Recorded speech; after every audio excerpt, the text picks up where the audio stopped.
And welcome back, everyone. I got to tell you, that Jonathan Isaac, that's one tall drink of water if I've ever been around one, that's for sure. What a great guy. Now, here's something I bet you didn't know.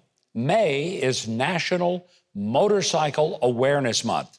So we celebrated by hitting the open road to go to Birmingham, Alabama, to visit the incredible Barber Vintage Motorsports Museum.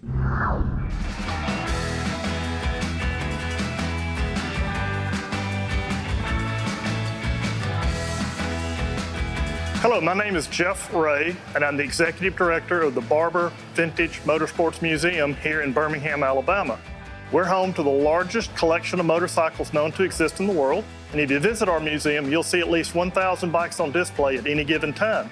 We represent motorcycles from the turn of the last century to current-day modern motorcycles. Right now, we're celebrating a month of motorcycles here in the United States, but motorcycling goes way back in this country. The 1903 Indian you see here represents one of the first production motorcycles in the United States. And this is about as basic of transportation as you could get with an internal combustion engine.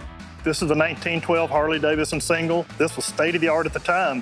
You almost had to be a mechanical engineer to operate the thing because you had to pedal start it like a bicycle. Then you had to adjust the fuel flow, then you had to adjust the timing, and then you also had to watch for perils because the brakes weren't very good. They were the same as coaster brakes on a bicycle. But then you fast forward about 100 years and you move into what we see today on the road. This is the Harley-Davidson Cruiser. It's an ultra classic. This has got a liquid-cooled V-twin in it. It's got GPS. It's got a sound system that's state-of-the-art. It's basically about as sophisticated as any car you buy today. We look all the way back to the 19-teens, and we saw about 260 manufacturers in the U.S. building two-wheel vehicles. They became a competition for transportation. Of course, we went into World War II. The motorcycle adapted very easily to that. And one of the great things that came out of World War II was the fact that we took a farm guy, brought him into the military, took a guy from New York City, put him in the military. They became friends.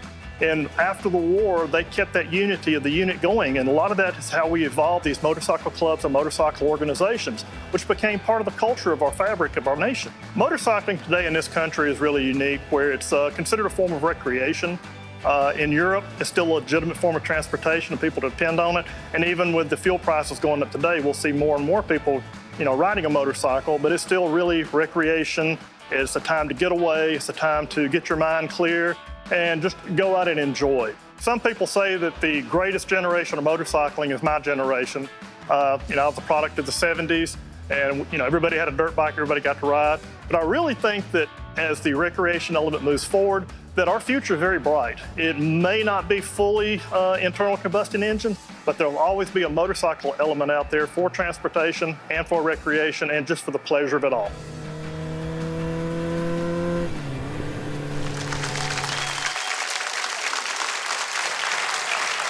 Our thanks to the Barber Vintage Motorsports Museum.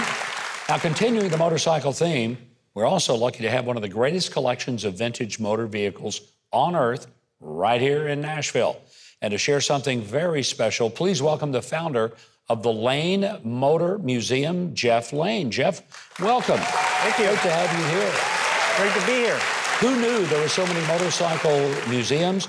You have the one here in Nashville, and you brought a sample. Yes. This looks brand new. How old is this motorcycle? This is a 1987 Suzuki GSXR 750. Wow. I mean, it looks so good. I mean, it looks almost as young as Keith does. So that's amazing. Yes. Now, when did you get excited about riding motorcycles? Was it something you had interest in when you were a kid? Yeah, when I started, I grew in a kind of a farm town, and I started riding mini bikes and dirt bikes. And then as I got older and got old enough to get my license, then I... That always helps. Yeah, that helps your life. Nice to have that. I started riding motorcycles on the road. You ever had a wreck?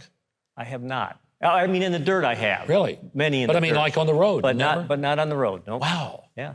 That's awesome. Now, is this the kind of motorbike we would call a crotch rocket because it's so fast? Is that what That's what it is, yes. Because I see those things and they're going 90 miles an hour on the freeway, and I'm thinking, we're going to see that guy in the ER someday, Hopefully not. Hopefully not, indeed.